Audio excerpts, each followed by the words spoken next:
Il était omniprésent en fait. Bernard Riedwig est le véritable chef d'orchestre.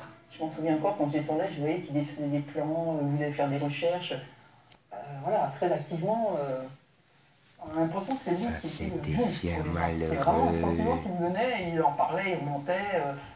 Voilà, il avait grandi de 2 cm, il donnait une certaine importance. J'ai un souvenir encore qu'il y avait à l'époque, c'était des téléphones, vous avez des gros trucs. Et il y en avait 2, 3, ça sonnait de partout, des tares ferrées, voilà, c'est-à-dire qu'il a mené l'enquête. Car le grand-père a beaucoup de relations. Son frère est le premier adjoint à la mairie. La ville va alors s'impliquer davantage. Les enquêteurs vont redoubler d'efforts et explorer toutes les pistes. On va chercher un cirque qui était passé par là. Je crois qu'il y en a un, on va faire des recherches en Allemagne, on va faire des recherches à Lyon. Pour savoir, est-ce qu'on fouille aussi les camps de gitans? On imagine qu'elle a pu être enlevée par des gitans, enfin plein de trucs. On explore toutes les pistes possibles. Désormais, on privilégie la thèse de l'enlèvement. Une des craintes de la police qu'Anaïs soit tombée dans les mains d'un réseau de prostitution ou dans celle d'un pervers sexuel. Ils se rendent donc dans la rue de l'Est, une rue de Mulhouse très fréquentée par les prostituées, pour leur demander de collaborer.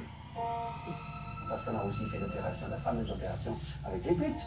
Hein. On a chargé 2 ou 3 anciennes du milieu de la prostitution de Mulhouse, eh bien, de nous trouver tous ceux qui avaient des liens sexuels. Elles ont marché, puisque la plupart d'entre elles, qui ont un certain âge, sont des mères aussi.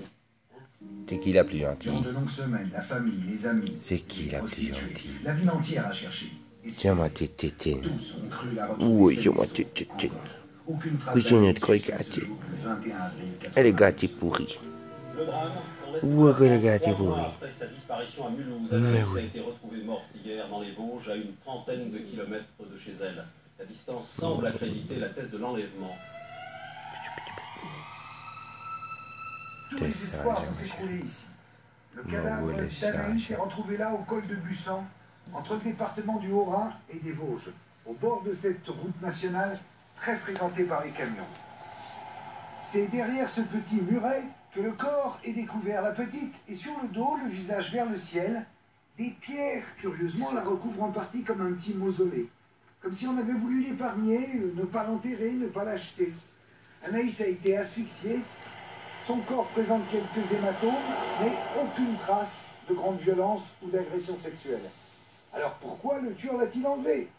Et pourquoi l'avoir positionné de telle manière, si près de la route, si près du camion qui passe? Les experts légistes ne vont pas pouvoir dater le meurtre. D'ailleurs, est-elle morte le jour même de cette disparition? C'est un coup.